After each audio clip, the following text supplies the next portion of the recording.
another episode of the Make Mental Health Matter show. I am your host, Kelli Melissa Reinhardt, and with every show, I just love having the guests on that I have because most of them, if you've been watching the show for quite some time or listening, you know that most of the guests that I have come on and they do what they do based off of a story or something that happened in their life.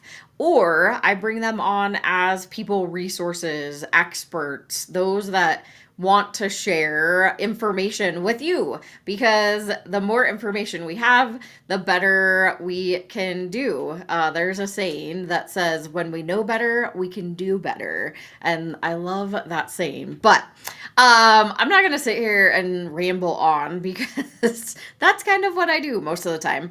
However, I would love for you to know a little bit more about my guest for today. It's a little different from what we usually talk about, but it's going to be awesome because who hasn't been awesome on the show? So, let me tell you a little bit about my guest. So, Shawn Teasley is a marketing and social media strategist, passionate about digital marketing, storytelling, and social media. As the owner of Social Tonic, she consults, trains, and mentors teams, helping businesses streamline marketing through done-for-you services or in-house training. Dedicated to supporting startups and entrepreneurs, Shawn offers strategic guidance and creative solutions. Inspired by her father's entrepreneurial spirit, she loves helping brands establish their presence and grow with confidence. Her approach makes marketing strategic, whoa, brain, sustainable and low stress. Woo. Who doesn't need lower stress? Allowing business owners to focus on what they do best. And it being the end of National Suicide Awareness and Prevention Month, we're probably going to talk a little bit about that. So, without further ado, let me bring my guest, Shawn. Oh, let me switch. I gotta switch us to the next one, so we're not on top of each other. Yeah. Thank you so much for joining me, Shawn. I really appreciate it. Yeah, it's great to be here. And I think, as we were talking in this conversation of social media and how it connects to suicide and prevention and awareness this month, and one of our clients is in the Suicide and Crisis Center type work. And so we create content for a client who specifically is a call center. So yeah, it's a little bit of a different take on something that's very important. Yeah. Well, would you like to share with the audience a little bit more about yourself or what you do specifically? Sure. So yeah, Social Tonic is a digital marketing agency here in Colorado, and we specialize in creating content or training someone from a team how to create their own social media content. And that might be for your own personal brand or for your business. When we do content creation for companies, we're posting on all of the different social media platforms, but specifically because we do a lot on the B2B side, the business to business kind of sales side of things, we post a lot on LinkedIn, but we're also on Instagram, Facebook, X, and all the rest too. So we help people understand that there's a strategy behind social media, and this concept of if you're posting too many posts that have links that drive traffic away from the platforms, that's going to affect your reach and your visibility and things like that. So we just take it from a very strategic place. But also when I talk to business owners, because we work with tons of business owners, we talk specifically about how does social media affect your personal life and or your team, because you might be outsourcing your social media because it's too much of a time suck, but also you realize every time I get on Instagram, I'm there for 45 minutes and I have no idea why I was doing that in the middle of the workday. And so it helps with those boundaries. So I'd love to talk about a little bit about how you can create boundaries with social media to create that healthy mindset around social, because sometimes it is just a necessary thing. but you can outsource it, or, especially like this month in, September, as we round down, is that there is a lot of awareness that can go through our social media channels about prevention and tools and just signs. Like, for instance, with this client that we have, it's the Suicide and Crisis Center of North Texas. And we are really focusing on teens this month. What are the warning signs for teens? And in their program, they have like a program director that goes out to all of the schools and does an assessment through the schools of early signs of suicide. And so it can alert the parents and then the teachers and the counselors and things like that too. That's amazing. And I know, I mean, so we're in Colorado, and Mm-hmm. recently we had another school shooting. Right. Not as many were affected or injured than some of Mm-hmm. the other bigger ones, but still. And so I think it's important, especially as we wrap up this month, because I've had several people actually throughout this month that they had asked more specifically around my nonprofit if we have something that could show when a youth or a person in general gets to that place of Mm-hmm. wanting to, whether it's committing a crime or dying by suicide, or how can we be proactive versus reactive. And so I love that you work with that company and or that nonprofit, and Mm-hmm. they're able to implement all sorts of things that can help the youth, because I Right. think truly they're struggling, and we are getting better. National suicide statistics for youth is lowering, which is great. Statistically, it's not showing yet, but we do know that suicides for youth is getting lower, and more so in Colorado too, which is great. Yeah. Yeah. There's a study out of Canada that looked at like 3,000 youths. It was between the ages, well, even these are really young. I'm actually looking at the statistic here, between the grades of 7 and 10, and found that the use of social media is definitely tied with the increased depression and anxiety type rates. And so there just needs to be some protection in this area, but also parents need to understand it as well, just as much, because you, as a parent, you're looking for those signs and those like kind of withdrawals symptoms and things too. Yeah, it's definitely I'm as a parent of a young one, a 10-year-old, it's Hmm. always one of those, like, how much do I give or flex, or how much don't I? Hmm. And knowing technology, I'm very tech savvy myself. However, still there are some things with social media that I get wrapped into, and I'm like, man, if I can, then I can only Of imagine. course. Yes. And YouTube too. Oh my gosh, because their algorithm just feeds you the next thing, just like all the other social media platforms too. But it's a real thing to keep you there and diving into the next piece of content. So, Yeah, I always, my son, I'm like, where did you learn that? And he's like, YouTube. I was like, why do I even ask anymore? yes.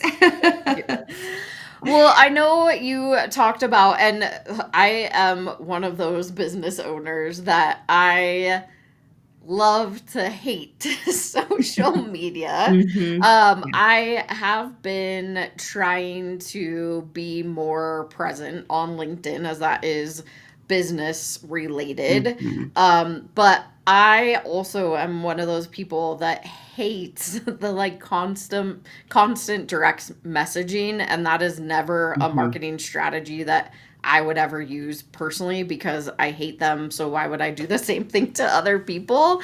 And maybe that's not Mm. the best way to think, but I think what you do specifically in helping business owners create the strategy around it, because if you look at any of my socials, there is zero strategy. It's just like bleh.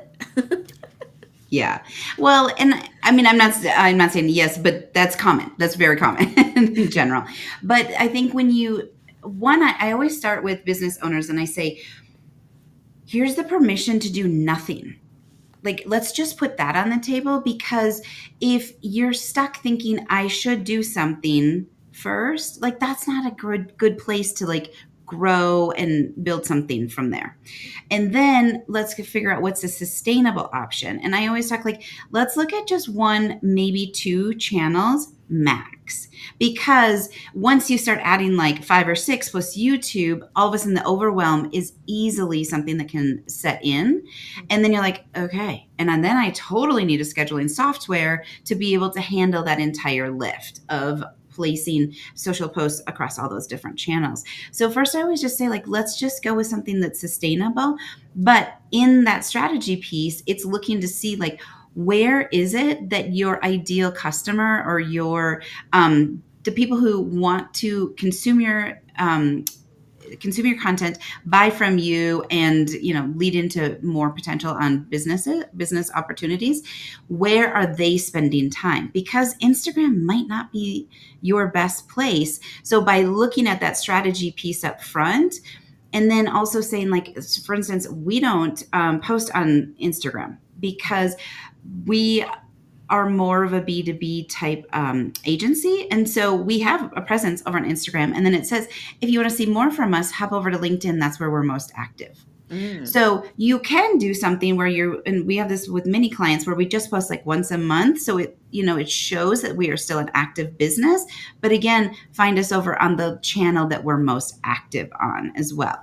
So there's options there. And then that also helps people know, like, don't DM me over here, right? Because I'm more active over on this one. Then it can reel in your overwhelm of, I have people have options to DM me in 7 places. Okay, that's just overwhelming, even if they don't actually do it, right? Yeah. Just having that out there.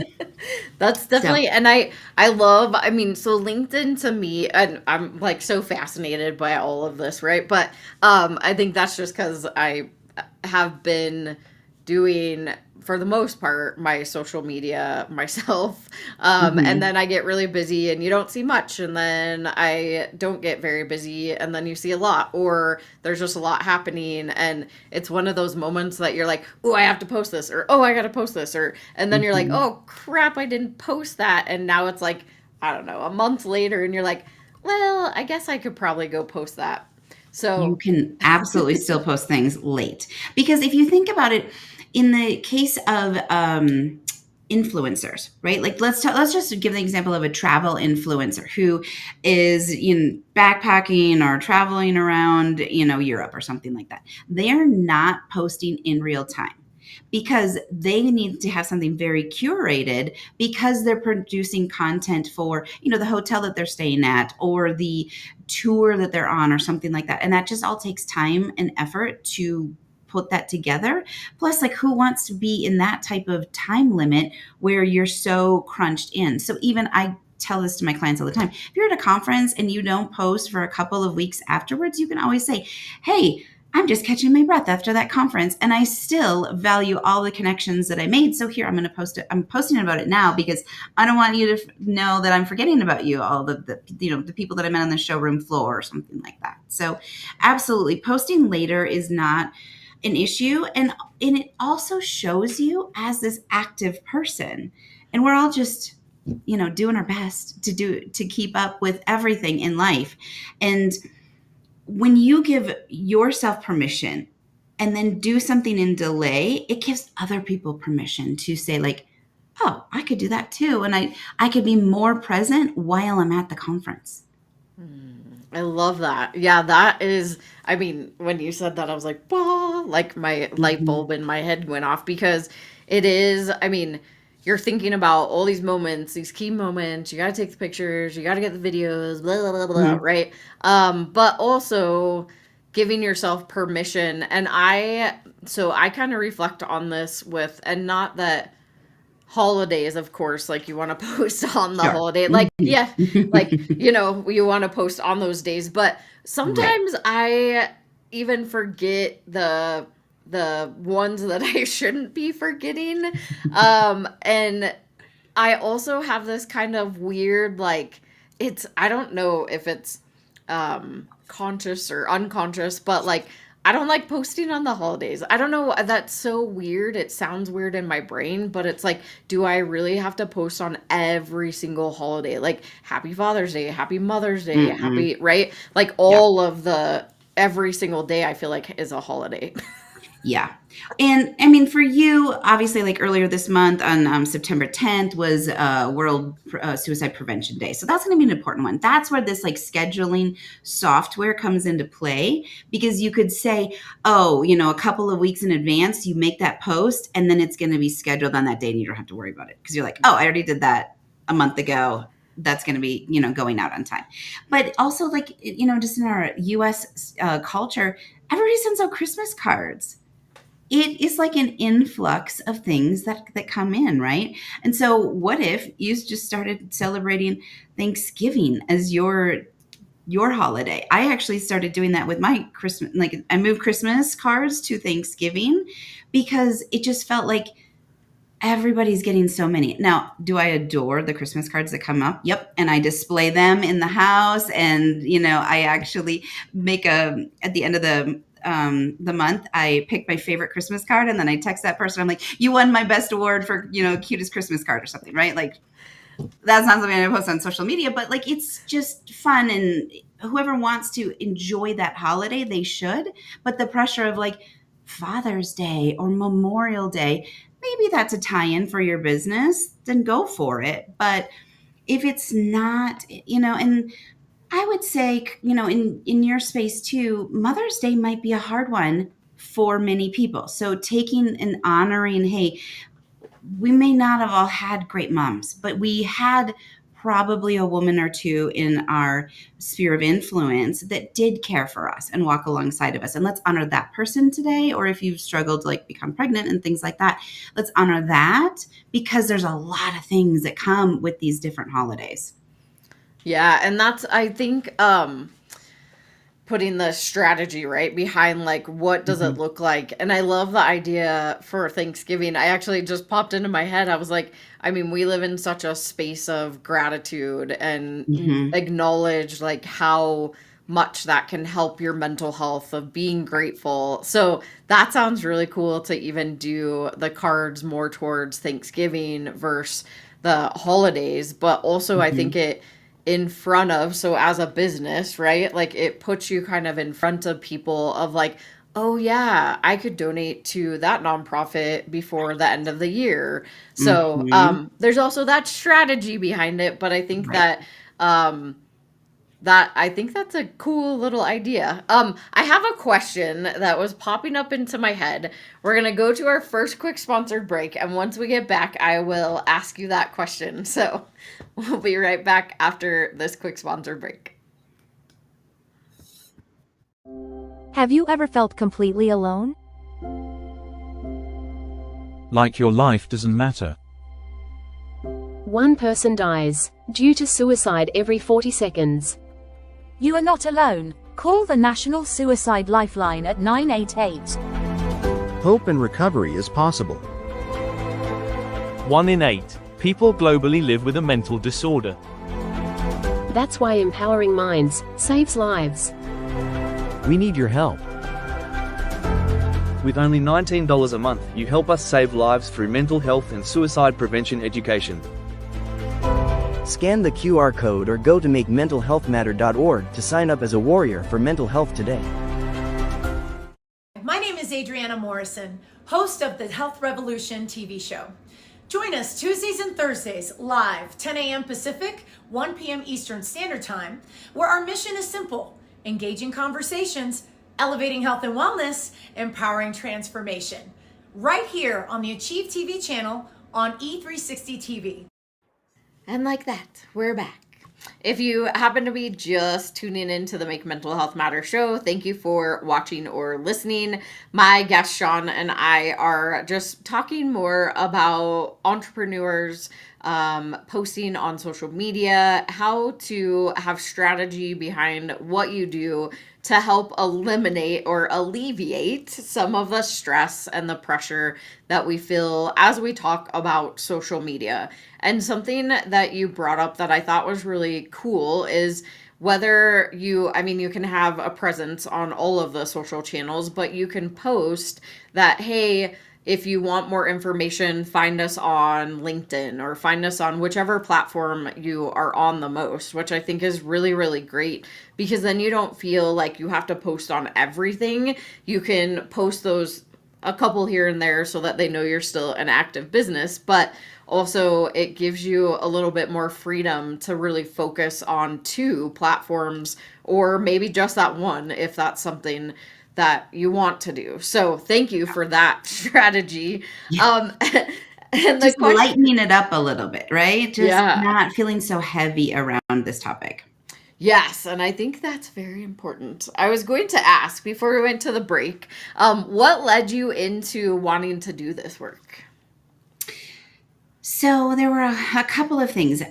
I actually used to be a recruiter, and I enjoyed that work so much. And I placed a lot of people in really great roles, and I got to see them transition their life and, make a change. And if a lot of women were coming into my office because they were going through a divorce and they were ready to go back into the workforce and they needed some coaching and things like that. And so I found that work super fulfilling.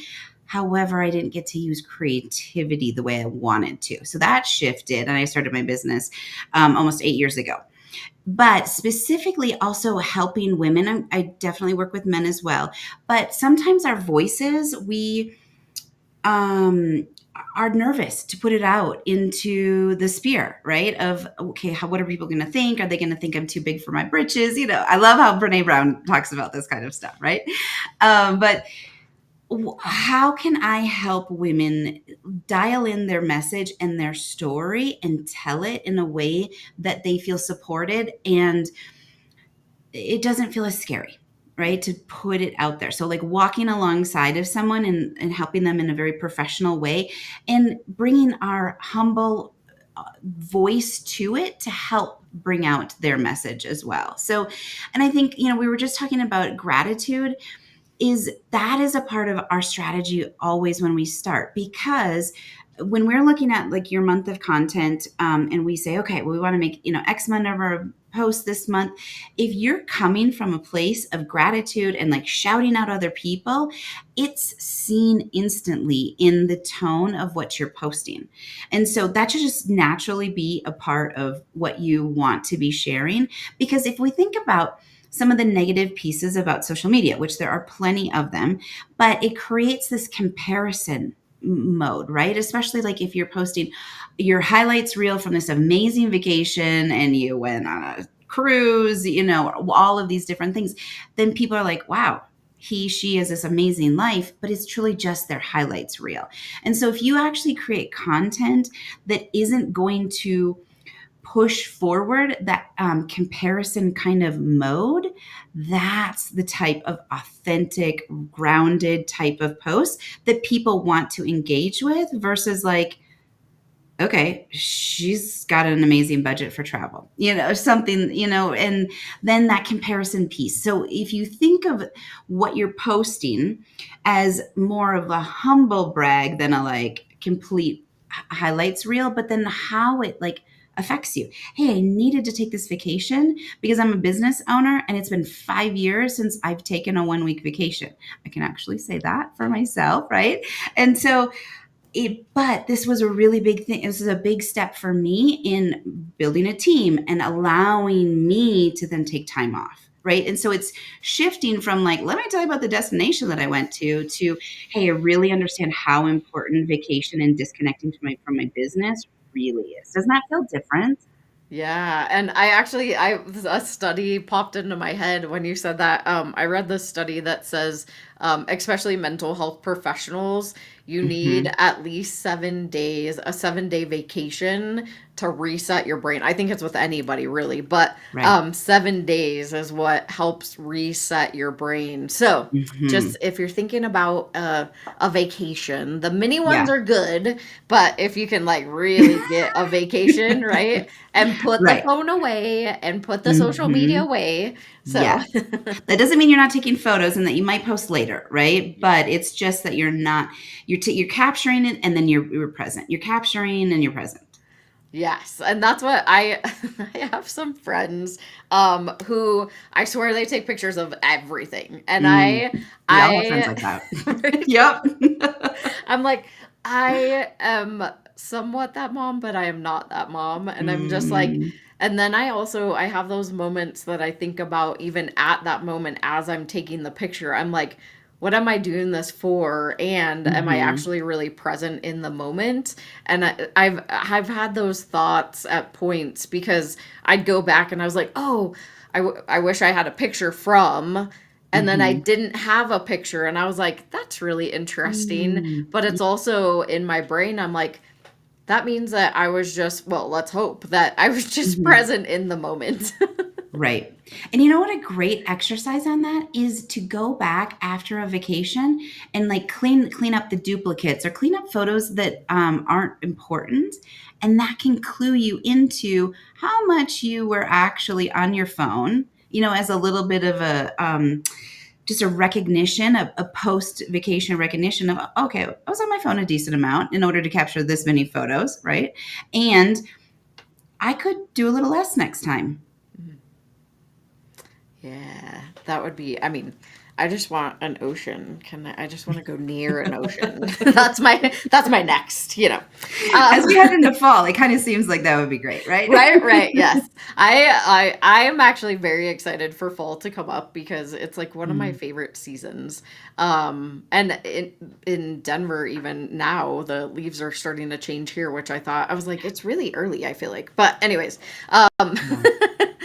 I think that talking about just social media in general, being a business owner, and how you can help yourself, you can help your teams, you can help really bring a different energy around how you're posting so that it's not so stressful and there's not this pressure. And I think that's a really great point of, are you sharing just the highlight reels, or are you like really, and of course, being in a mental health and suicide awareness nonprofit, right? Like we try to showcase a lot of different things, but more so, and I think that this is mainly because of me, because the heavy things are, I wouldn't say triggering, but they're hard for me. Like I want people to feel good about themselves. I want to be able to give them tools that can help them. But I also think that it's valuable to talk about where people were and where they are now.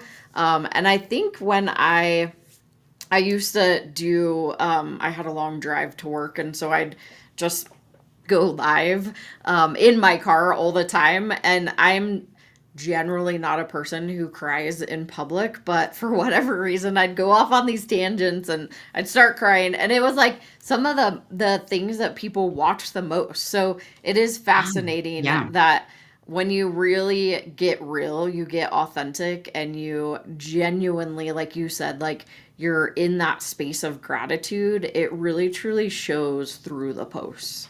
Well, and you're giving, in this case that you're suggesting, is you're giving somebody like an insider peek of what's happening in your brain while you're, transitioning between home and work, and, the different things, and what it looks like to be a mom, or what it looks like to be a business person, and all that. And it's that insider peek that people are really fascinated by that. And I think, you were talking about the mental health professionals needing, this like 7 days to reboot. That's like really common in a lot of different industries. And if you think about how, let's say you're an influencer, all of a sudden the way you see things it's different, right? The way you walk into a gala and you're like, okay, how am I going to orchestrate something for my social media?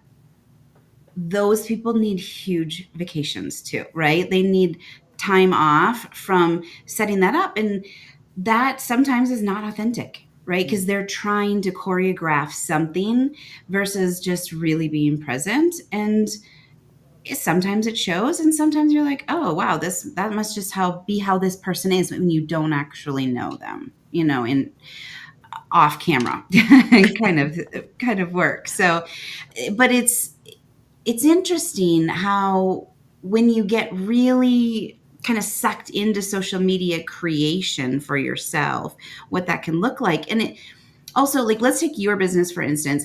Facebook and Instagram might be the best places for your consumers. And then over on LinkedIn, it's the place where you talk about your entrepreneurial journey, right? And that you wouldn't necessarily do from your businesses, from the nonprofits pages, but it's a whole different type of content creation where you can say like, hey, you know what? I'm preparing for this launch, or I'm preparing for whatever's happening inside of your business and the tools that you're offering and things. And that is a way of taking people along. And they do know, right? It's not you saying, hey, on November 9th, we're launching this, but you're like, hey, I'm preparing for this. This is what it looks like. And as a result, they know. I love that. And I think just because most recently I've been in this like grant hole, that sounded really bad, but when you're writing for grants within nonprofits, there are a lot of requirements, and there's a lot of wordsmith, and I'm blessed to have somebody that has been helping me. She's been doing an amazing job, and I wouldn't have honestly been able to do it without her. But when we start getting in those like cycles of pulling information, but it makes me really excited because we're also launching a new program. But I never thought of that to like post that on LinkedIn. So like I was like, ooh, that's pretty cool. Yeah, you are completely in grant writing season. This is what that looks like for you. Yeah, you're like, what season is it? Grant writing season. Yes. And if you know, you know. You feel my pain. Yes.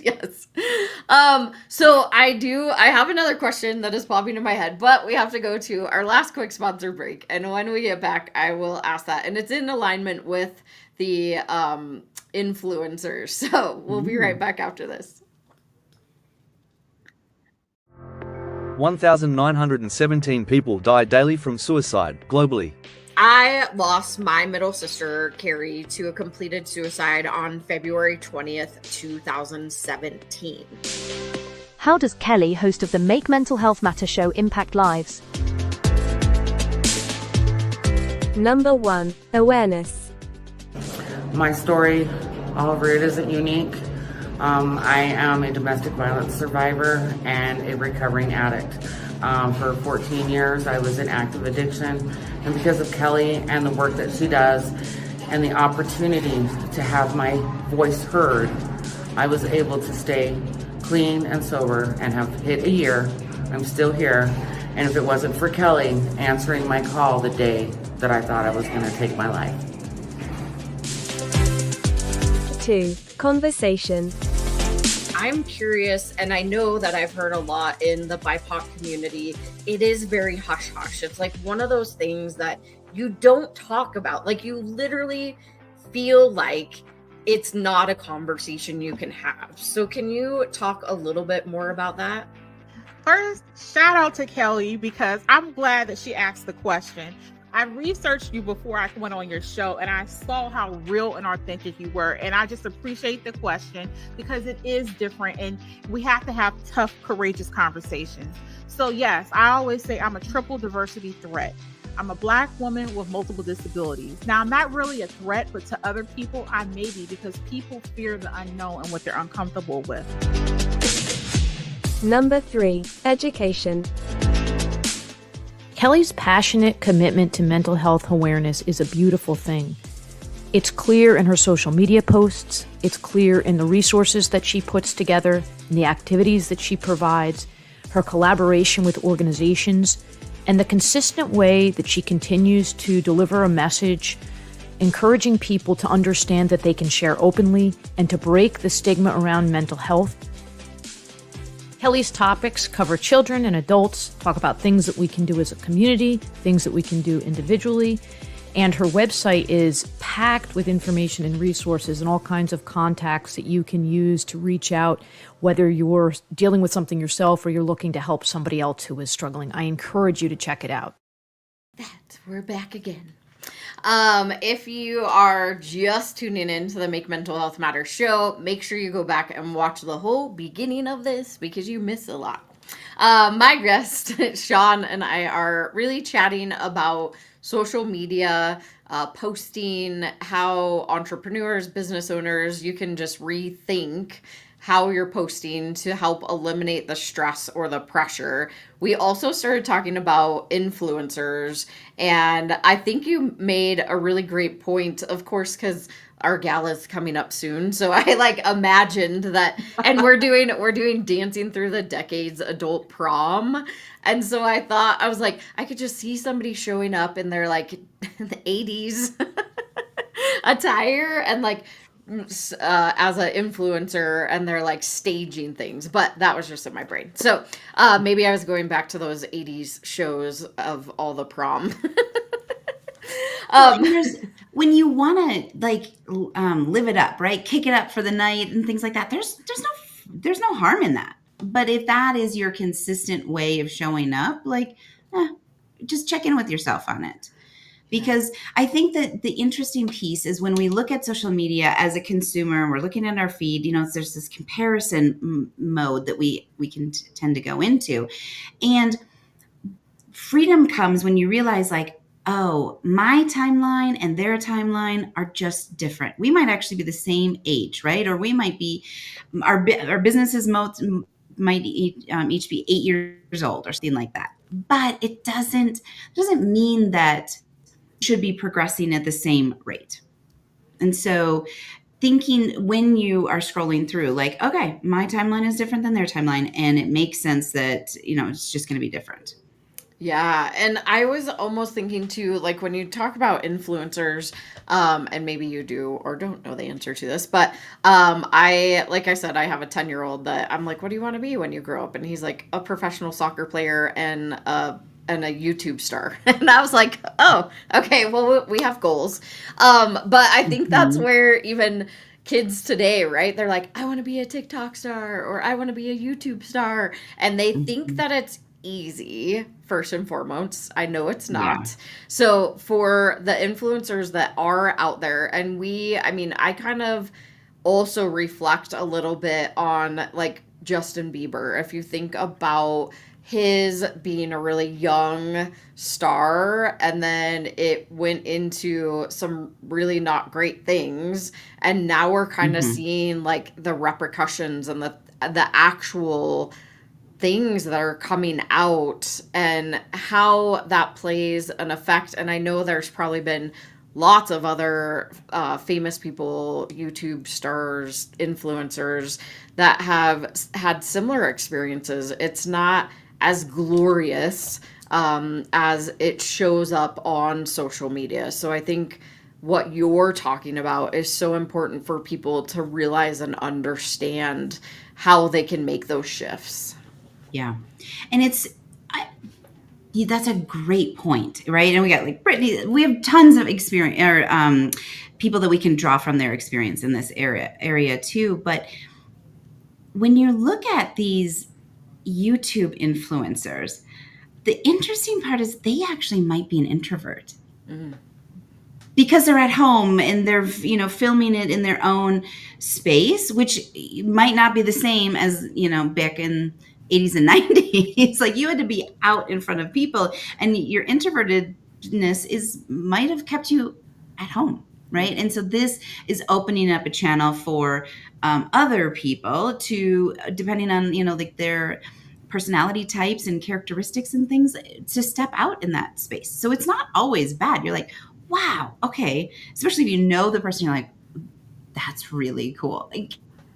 there's all these influencers that record themselves while gaming and things like that. Like, they definitely have to be. I would imagine they're introverts, right? But this is like their zone of genius, and they're capturing it. They're putting it out there. They feel like they're helping others accomplish the things on the games and all of that. So it's kind of cool. It is cool, but it also, everything has its double edge. Yeah, I love that perspective too. Because if you also, it's making, I would assume that it's making people even more creative, because when you have to, like, if you're doing a reel, right? Like, there's only a certain amount of time that you have. It's usually 60 seconds, which is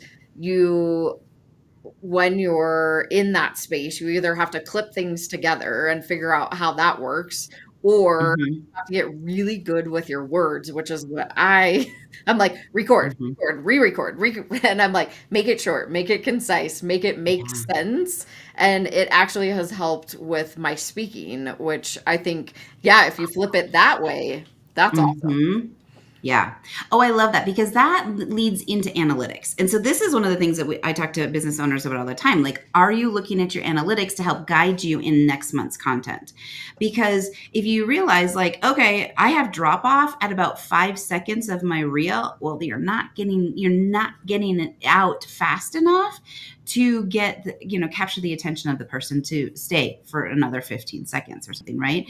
And so by looking at that analytics, it guides you to knowing what does your audience really want. And if you're just throwing stuff up there because you think it's what they want, it's probably not. Right.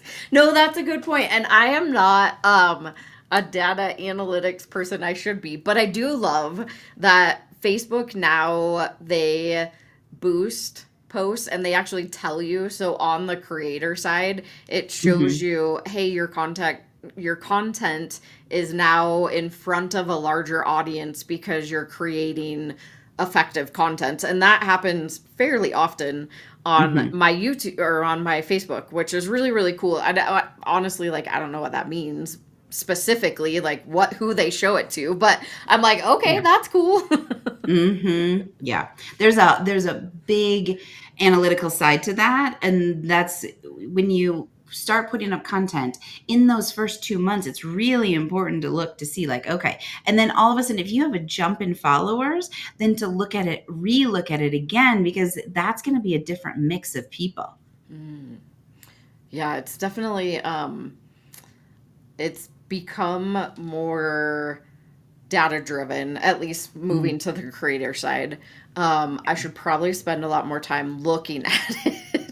But that's why there are people like you.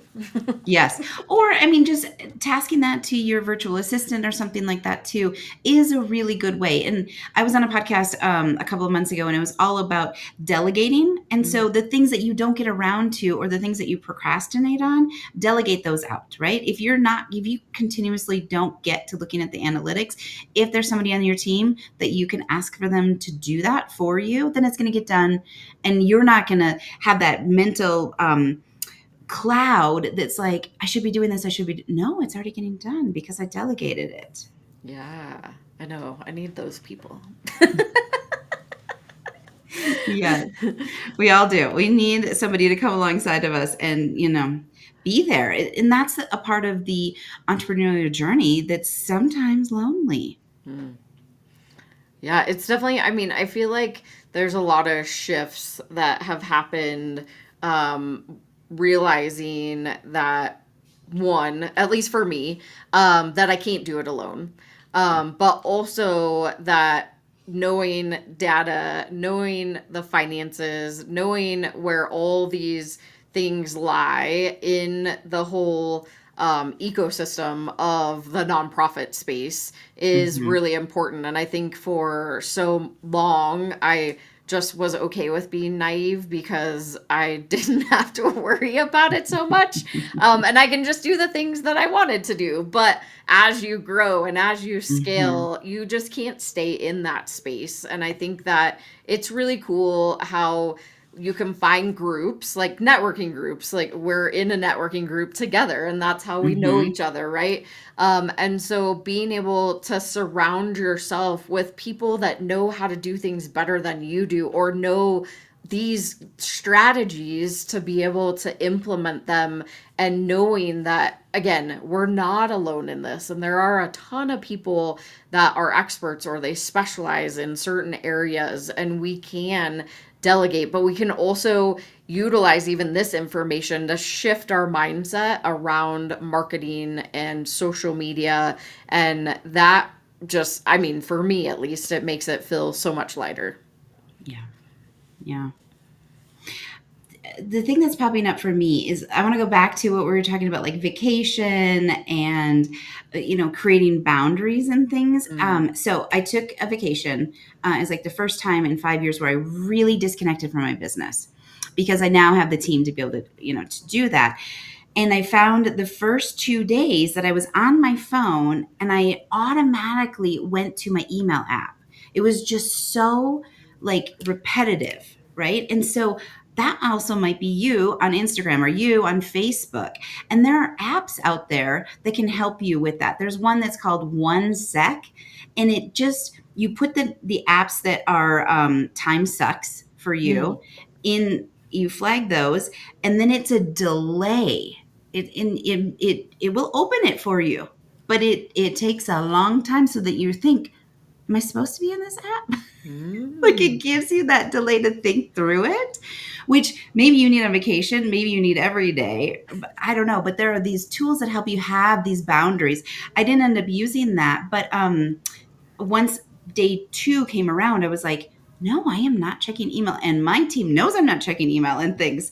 But it's boundaries of our repetition. And sometimes our repetition is like getting sucked into social. That's cool. I have never heard of that app, but I may have to download it.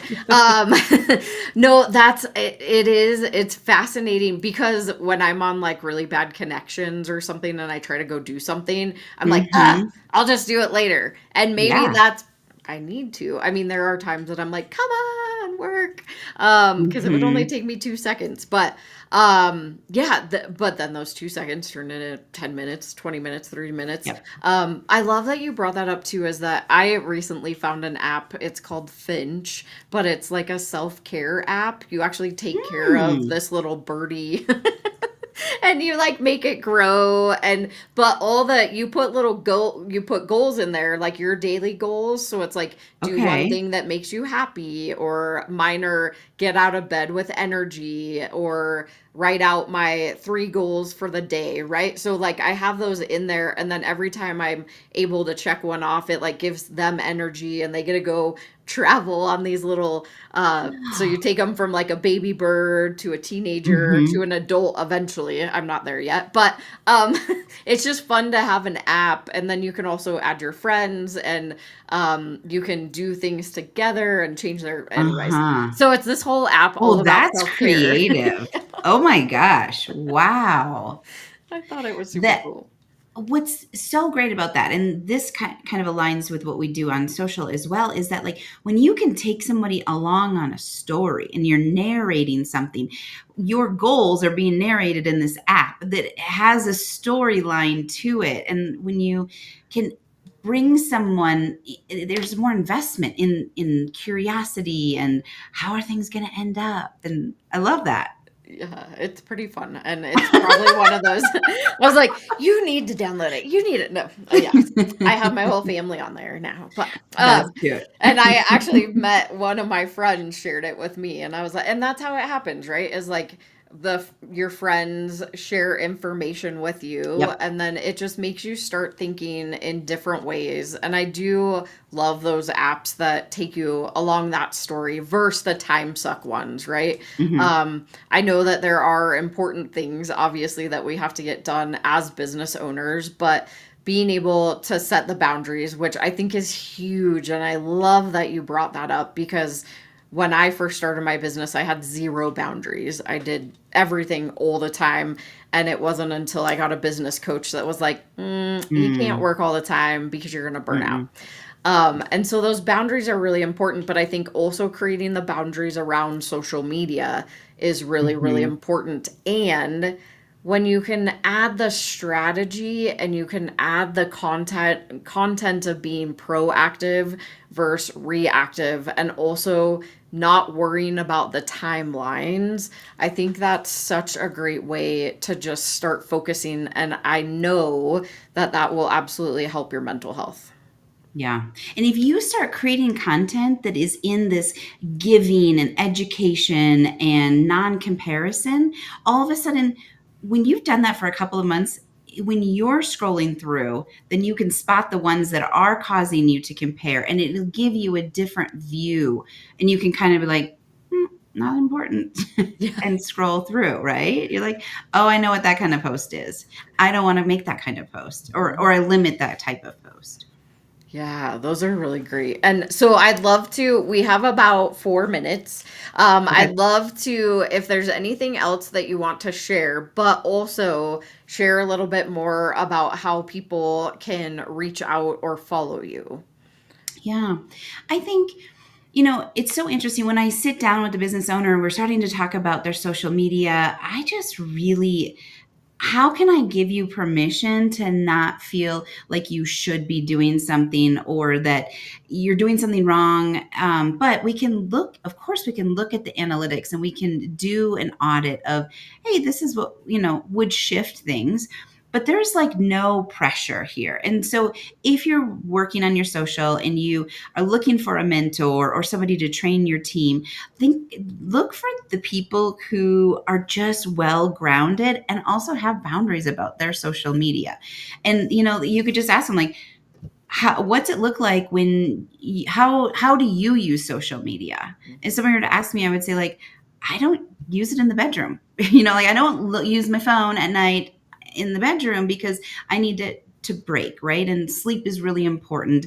And so, like, just figuring out what are your boundaries. And then if you're looking to bring somebody in to help your team, like, do they have boundaries as well? Because that's going to be a really good fit. So Social Tonic is, our website is socialtonic.us. And again, we're most active on LinkedIn, and you can find me at Shawn Teasley. So it's ShawnTeasley.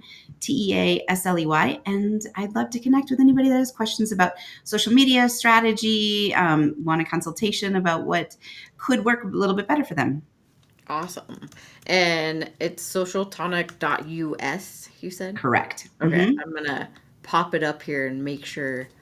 Okay. So, so if you are listening, that is social, SOCIAL, tonic, TONIC.US. Hopefully I spelled that right. Yep. Perfect. And like Shawn said, most on LinkedIn, so you can go check out there. And then any final words that you would like to share? Well, let's take a moment to just really pause, especially as we end September, right? And this awareness. I have so much appreciation for social media and getting awareness out for Suicide and Prevention Month and what that looks like and what are the tools that are available and the signs and things. So, before the month ends, I just encourage everybody to take a look at some of these warning signs, and it could be warning signs for teens and kids or adults, because it's all around us. There's a lot happening in the US and the world and things, and people need us to watch and say, hey, I see you. Absolutely. Very well said. Thank you so much for being my guest today. I really, really appreciate you. Yeah. Thanks, guys. All right, y'all. That was another amazing episode of the Make Mental Health Matter show. Thank you so much for tuning in. And like Shawn just said, is as we wrap up National Suicide Awareness and Prevention Month, keep in mind who are those people that maybe are really struggling. You can start to tell if they are withdrawing from normal activities. Maybe they are giving away prized possessions, or they are talking often often about death or things that are really frustrating, those are some simple signs that you can be aware of. And just so you know the difference, signs are things that you can see, symptoms are things that have to be reported to you. So a little extra bonus at the end of this episode. If you want to have or know more information, go to the Make Mental Health Matter website. You can simply get there by putting in mmhm.org or spell it out, makementalhealthmatter.org. And there are lots of resources on there if you are somebody who is struggling yourself. No matter what you do, please make sure that you come back next week. I have another incredible guest. I do go live every single Monday at 5 a.m. or 5 p.m. on Dream Vision 7 Radio, or you can watch on E360 TV at 5 p.m. It's all Mountain Denver time. All right, y'all. I'll see ya next week. Bye.